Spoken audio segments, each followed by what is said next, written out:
hemos hablado de aceptar la posibilidad de que un ser querido fallezca, pero ¿qué hace un estoico o cómo gestiona un estoico que un ser querido fallezca? Es decir, el duelo, que es el mayor miedo de... Yo pienso mucho más en la muerte de mis seres queridos que en la mía propia. Me genera más temor, soy más consciente de ello, porque además, si la ley natural opera, despediré a muchos seres queridos. Claro. Es una frase que digo, ¿no? El precio de seguir vivos, que es lo que todos queremos, es despedirnos de gente que se va antes. El todo otra vez, ¿no? Lo que quieres vivir sin que se mueran antes, yo qué sé, tus padres, tus tíos. Un estoico, voy a tirar de la teoría, ¿vale? Un estoico en realidad se lleva preparando toda su vida para eso. Y lo ve como un acto más de la naturaleza, que en realidad es lo que es, si lo piensas un poco. Marco Aurelio tiene unas líneas muy bonitas que dice: de la misma manera que naces, vas creciendo, te sale la barba, luego está la preñez, luego un alumbramiento, luego un bebé, crece, la muerte es un acto más de ese conjunto. Por lo tanto, ni es buena ni es mala, porque para la naturaleza no es buena ni es mala que tú te mueras. O sea, en realidad, para el mundo, si lo piensas desde la idea de la naturaleza, es casi conveniente, ¿no? No, es necesario. Claro. Por eso existe también, ¿no? Es necesario que la gente muera. Entonces un estoico lo ve así, pero dicen, vale, ¿y cómo lidias tú con el duelo de alguien? ¿Qué decías tú, no?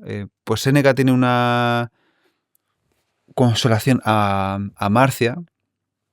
Él escribe 3 consolaciones, a Marcia, a Elvia y a Polibio. Y la que es a Marcia es una amiga que ha perdido un hijo. Y él, en esa consolación, las consolaciones eran una especie de, vamos a llamarlo tratado de cartas, que tenían la intención de consolar a alguien, pero también de mandar un mensaje filosófico, ¿no? En la antigua Roma. Y Séneca era un maestro de esto. Entonces él le envía esa carta, esa consolación a Marcia, y la compara, le tira un poco de las orejas, ¿no? Y compara cómo lleva ella la muerte de su hijo a cómo lo lleva otra chica que él conoce, otra mujer que él conoce, que es como mucho más estoica. Y una de las cosas que le recuerda es esto, ¿no? Que hay que morir, que es la naturaleza y tal, pero luego también le dice, vive el duelo, ¿no? Deja que tus lágrimas corran, pero que también cesen, que también paren. Es decir, permítete llorar, permítete... Es la muerte de un hijo. Permítete que llorar la muerte de un hijo sobre el que tenías puestas grandes esperanzas, grandes proyecciones. Permítete llorar, pero cuando haya pasado un tiempo prudencial, revisa si estás llorando de verdad por la muerte de tu hijo o por llamar la atención y dar pena a otros. Eso también es una cosa muy interesante que mucha gente hace. Y entonces él le dice esto, ¿no? Él le dice... Qué duro. Permítete llorar. Bueno, claro, es que también antes tampoco se andaba con tantos remilgos como hoy en día, ¿no? Antes decía, oye, tú deja de llorar ya que tu hijo se murió hace ya 3 años. ¿Qué haces todavía llorando, no? Joder. Claro. Y los estoicos lo ven como un indiferente no preferido. Al final, ¿no? Está lo bueno y lo malo, que es lo que tú puedes controlar. Lo bueno es la virtud, lo malo es lo opuesto a la virtud. Lo bueno es tu carácter, lo malo es también tu carácter. Y luego están los indiferentes, en el sentido de que no dependen completamente de ti, ¿no? Indiferente no es que te dé igual, es que no depende completamente de ti. Por lo tanto, no debes guiar tu vida por esos indiferentes. Y luego están los indiferentes preferidos y no preferidos. Como decía antes, los indiferentes preferidos son cosas que no están bajo tu control, pero que prefieres.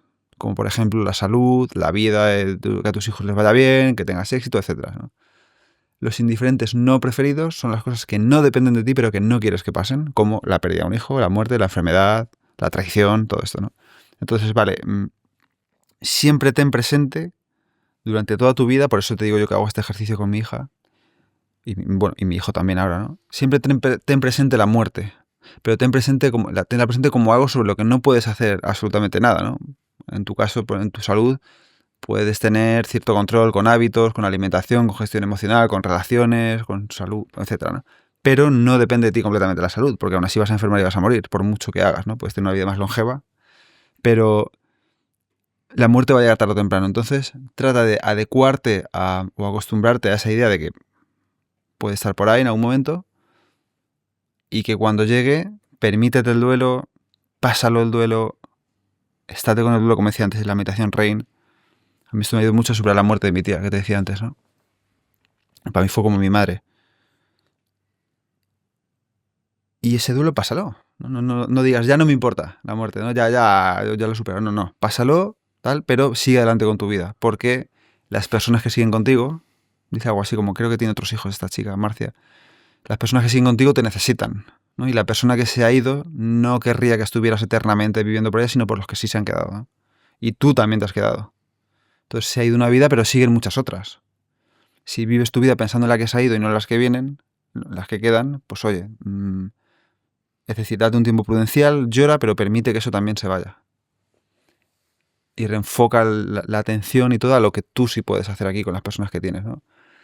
No sé si has visto un vídeo muy famoso, o muy viral, de Luis Enrique. Te me has adelantado. De la hija, ¿no? Me has adelantado, sí. Shanna. Es una forma de verlo, ¿no? Es una perspectiva. Celebrar la vida en lugar de lamentar la muerte, que es lo que hace él en ese vídeo.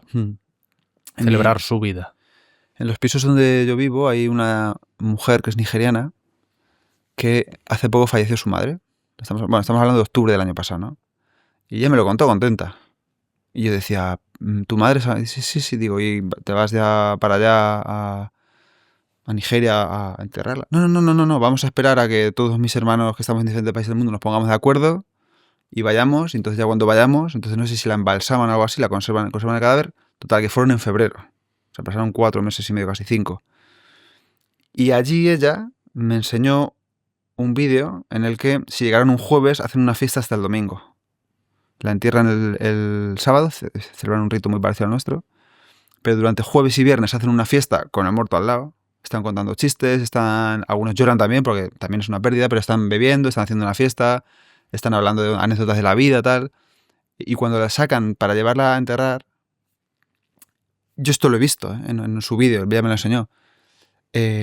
Sacan el sarcófago igual que nosotros, pero hay una banda tocando con tambores y trompetas y los de que van haciendo una con el sarcófago aquí van haciendo una coreografía. Ah, bueno, como el vídeo viral efectivamente, ¿no? Que ponían la música tan, tan, tan, tan, y van bailando. Así. Y luego lo entierran y al día siguiente hacen otra fiesta. Y al final, eso es lo que te lleva a pensar, otro pointer, lo que te lleva a pensar es que la muerte es algo cultural, es universal, pero también es un juicio y también es algo cultural. Y que aquí la vivimos así, porque también pues tenemos una herencia cristiana, católica, apostólica, romana, y la vivimos así, pero en otros sitios se vive de otra manera. Entonces uno puede preguntarse, tal y como estoy vivenciando esa muerte de alguien, es algo que yo he heredado, es algo que yo me he inculcado con educación y con tal, pero se puede hacer de otra manera. Y obviamente eso no elimina la pena, pero sí puede aligerar un poco la carga. Que al final es de lo que se trata esto, de aligerar un poco la carga. Y ese duelo pásalo, pero también, oye, pues la vida sigue y tú sigues, ¿no? Y ojalá no se muera nunca ningún hijo mío, ¿eh? Yo no estoy diciendo, ojalá no se muera. Yo sí puedo elegir, indiferente, preferido. Prefiero no pasar por eso nunca, pero vamos. ¿No? Tampoco hay que ser hipócrita de, oye, ¿cuánto voy a aprender? ¿No? Pero si algún día pasa, si tengo la desgracia de que eso pase algún día, pues te juro que voy a intentar llevarlo lo mejor que pueda. Y voy a intentar verlo lo mejor que pueda cuando haya pasado el duelo, cuando haya pasado el luto. Yo cuando veo el vídeo de Luis Enrique digo, tío, vaya pelotas este tío. Muchas veces le preguntan, no sé si en el PSG o en la selección le preguntaban, ¿estás preocupado por el partido, ganar, una derrota, es un partido crucial? Creo que eran semifinales de Champions o del Mundial o así. Y él decía, está preocupado por esto. Esto es un partido de fútbol, señores, 11 contra 11, cuando acabemos nos iremos a casa y ya está.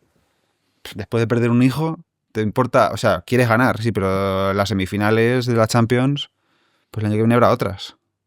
Y yo creo que eso es un poco la vida, el partido sigue. El partido sigue y ojalá no hubiera ocurrido nunca. Seguro que si a Luis Enrique le preguntas, prefiere que su hija no se muera, pero la forma de verlo es como, dice algo así, como estuvo aquí y nos regaló 9 años de tiempo con ella. Claro, por eso, celebra su vida, la vida de la niña, en lugar de lamentar su muerte. Y ese el vídeo es de punta, piel de gallina. De hecho, Luis Enrique, yo he leído artículos, no sé con qué base, que aseguran que precisamente se aferró a la filosofía estoica para superar el duelo. Me lo creo. Y lo crees, ¿no? La actitud que muestra es esa, ¿no? La actitud de aceptación, de, bueno, ahora no está, pero qué maravilloso fue cuando estuvo. Es la actitud de un estoico. Si lo que dice lo siente así de verdad, a mí eso me parece un nivel... Yo creo que sí, yo creo que ves el vídeo y dices... Sí, yo creo que lo dice en serio.